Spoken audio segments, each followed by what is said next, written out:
From Dolores secretly being the villain of the whole movie, to Bruno having a son we've already met, today we're breaking down 10 Encanto theories that change everything. But first, if you love Mirabel, drop a butterfly emoji. And if you're a Disney fan, make sure to hit that subscribe button. Number 1. Is Dolores the real villain of Encanto? Everyone says Encanto has no villain. What if it does? And she's been standing in the background the entire time. Start with what Dolores can actually do. Her gift is enhanced hearing, and the film shows us exactly how extreme it is. She tells Mirabel she can hear Luisa's eye twitching. Sit with that. If she can hear an eyelid move across a courtyard, then she absolutely heard the house begin to crack. She heard the foundation splitting. She heard everything. And when Mirabel tried to warn the entire family that the magic was dying, Dolores said nothing. She didn't back her up. She let Mirabel stand there alone and get called crazy. Then it gets worse. Dolores openly admits she knew Bruno had been living inside the walls the whole time, years of it. And she never told Mirabel, even while Mirabel was desperately searching for him. Why stay quiet? Because she knew that if Mirabel found Bruno, they'd be able to fix the miracle. And Dolores didn't want it fixed. Then there's the motive. She's in love with Mariano, and Mariano only notices her after the family loses their gifts. She's also spent her entire life listening to a family that never listens back. And her name, Dolores, literally means pains in Spanish. But the detail that seals it comes at the very end. When Mirabel creates the new family door, look at the picture. Every single person on that door is smiling, except one. Number 2. Or was Dolores the only one defending him? Now, here's the problem with everything I just said. Go back to We Don't Talk About Bruno and actually listen to what each character contributes. Almost every one of them says something awful about him. He predicted disasters. He ruined lives. He handed people fates they never asked for. The entire song is a family piling a decade of blame onto a man who isn't there to answer any of it. Every one of them, except Dolores. Listen to her verse. She doesn't insult him once. She doesn't accuse him of anything. She describes him. She talks about hearing him, about the sound of him, about the fact that he's still there. And she's the only person in that house who would know. She spent 10 years listening to him live inside those walls, moving, muttering, watching over a family that thinks he abandoned them, which means Dolores is the one member of that family holding actual evidence about who Bruno really is. And she never once used it to hurt him. So which is it? The villain who let the miracle die, or the only person who never turned on him? Let me know what you think. Number 3. Did Bruno predict his own exile? Everyone focuses on Bruno's vision of Mirabel and the house falling apart. Almost nobody notices what's missing from it. Where's Bruno? He isn't in his own prophecy. He's already gone, vanished from the future, before any of the fallout even begins, which means he saw himself disappear. And what does he do immediately afterward? He bricks himself into the walls of his own house. Why would anyone do that? Because he'd seen the future, and he knew exactly how it goes. He knew he'd be blamed again. He knew the family would need someone to point at, and it was always going to be him. But instead of leaving Encanto entirely, he stayed inside the walls, silently patching cracks and protecting the house for a decade, while everyone below him pretended he didn't exist. So that broken prophecy was never about Mirabel being the problem. It was about Bruno choosing to vanish so that she could be the one to fix it. Bruno wasn't banished. He sacrificed himself, and he didn't disappear because of the vision. He disappeared to make it come true the right way. He didn't ruin that family. He saved it by leaving it first. Number 4. Bruno was hiding in plain sight. And once you know he never left, you can actually find him. Go back to We Don't Talk About Bruno and watch the background during Dolores' verse. There's a figure sneaking across the balcony of the casita. That's Bruno. Now think about what's happening in that moment from his side. His family hasn't said his name out loud in 10 years. Suddenly, the entire house is singing it. So he creeps out of the walls to look because part of him thinks this might finally mean they want him back. It doesn't. But he had to check. And I know a lot of people argue it's just Camilo shapeshifted into Bruno for the joke. Except this isn't the only place he's hidden. Look at the movie's own posters and covers. At first glance, it's a normal ensemble shot. The whole family lined up. Look closer at the background and Bruno is in there too, sneaking around exactly like he does in the song. He wasn't just hiding from his family, he was hiding from the audience, right there on the cover the entire time. Number 5. Is Alberto from Luca Bruno's son? This one sounds insane until you line it up. Alberto. Silencio, Bruno. Start with where they live. In Luca, Alberto lives completely alone in an abandoned tower, and Bruno lives isolated in a tower-like space inside the casita, sealed off, hidden, keeping his distance from everyone. Now the eyes. Alberto has bright green eyes. Bruno's eyes turn green during his visions. Then the personality. Both of them are chaotic, unpredictable, a little too loud, and seeing the world in a way nobody around them quite follows. But the biggest hint is the one everybody's heard and nobody thought about. Alberto has a fearful inner voice, the cautious one that warns him about everything that could go go wrong, and he named it Bruno. That's the same instinct Bruno lives with, the man who sees every disaster before it happens. Now check the timeline. Encanto is set in the 1950s. Luca is set around the 1960s. It fits. So what if Bruno once tried to build a family, had a child, and then did the exact thing he does in his own movie, got scared of what he might bring on them, and left? And here's the part that makes it stick. Alberto's biological father is never named. He's simply gone, and the boy is raised into the world by someone else entirely, an unnamed father who abandoned his son out of fear, in the right decade, with the right eyes, and whose name the kid still shouts at his own anxiety. Number 6. Why doesn't Mirabel have a gift? Here's the darkest theory in the fandom, and it explains the one thing the movie never does. We know Abuela adores the children who have gifts and quietly neglects the one who doesn't. We know she works Luisa into the ground. We know she pushes every child to be perfect, and we see how thrilled she gets when Mariano says he wants 5 kids with Isabela, because 5 kids means 5 more gifts for the family. So here's the theory. Mirabel has no gift because she was born for the wrong reasons. Abuela pressured Mirabel's parents into having another child they hadn't planned on, purely to add another gift to the household, and that tracks perfectly with how aggressively she manages Isabela and Mariano's future. So the house made a choice. It refused to give Mirabel a gift, specifically so that Abuela would be forced to confront what she'd become, to make her realize it was never about the gifts at all. It was about having a whole, happy family. And at the end of the film,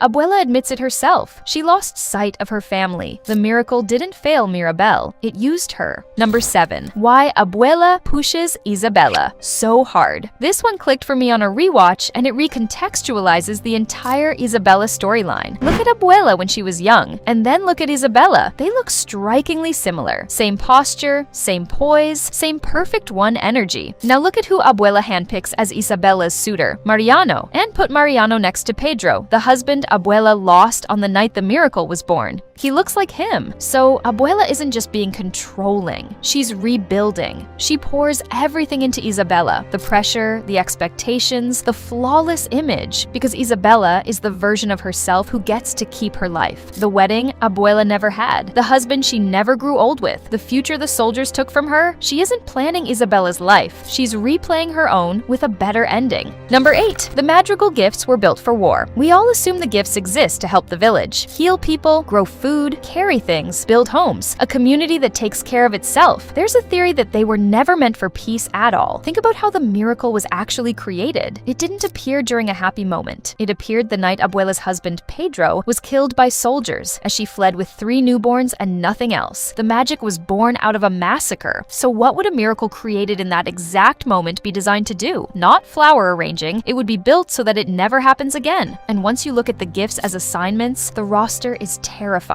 Julieta, the medic. She heals any wound with food. No casualties, no recovery time, no field hospital needed. Luisa, the soldier. Superhuman strength capable of moving buildings by herself. Isabela, area denial. She can turn the entire landscape into a weapon, poison ivy style, with growth nobody can push through. Camilo, the spy. He can become literally anyone, which makes infiltration trivial. Dolores, early warning. She hears everything coming long before it arrives. Antonio, reconnaissance. He commands animals, which means eyes and ears everywhere at once. Bruno, intelligence. He can see what's coming before it happens. The most valuable asset in any conflict. Peppa, the artillery. She controls the weather, storms, lightning, fog, on demand. Medic, soldier, terrain control, spy, early warning, scouts, precognition, and weather. That isn't a family, that's a complete army. Number 9. Are Frozen and Encanto connected? I rewatched Frozen and noticed something that made me sit up. What if Elsa's magic and the Madrigal's gifts come from the same source? Start with the gap in Frozen. Elsa was born with her powers, and the trolls never actually explain why. It simply never answered. She's just chosen. Now look at Encanto. The Madrigal family is also chosen, granted their gifts by a magical force the film never fully defines either. 2 stories, 2 unexplained magical forces, both selecting a single family and handing them abilities nobody asked for. And then there's the symmetry that makes it hard to dismiss. Elsa is the 5th spirit, the bridge between the elements, and the Madrigal miracle lives inside a candle that never goes out. Ice and fire, exact opposites, doing exactly the same job. So what if it's one force, working through 2 different families on 2 different continents? Number 10, what Encanto 2 could actually be about. And here's where all of this could be heading. Remember how Encanto ends. The mountains that hid and protected the village for 50 years open up. The Encanto is no longer a secret. The family is no longer invisible. That's played as a beautiful, hopeful ending. It's also enormously dangerous, because the outside world now knows there's a village full of people with supernatural gifts standing completely exposed. So a sequel could explore the obvious next question. What happens when other people decide they want that? A family that can heal any wound, control the weather, and see the future is the most valuable prize on the continent. And there's one group with unfinished business. The conquerors Abuela fled from on the night Pedro was killed, the ones who have been governing the surrounding country this entire time. The Madrigals just spent a whole movie battling generational pressure and their own toxic patterns. The next fight might be against the people who caused it in the first place. And that's it. Which one surprised you the most? A theory or a tiny detail? Let me know in the comments. If you want the next part, hit that like button and make sure you're subscribed, because we're uncovering even more secrets next time.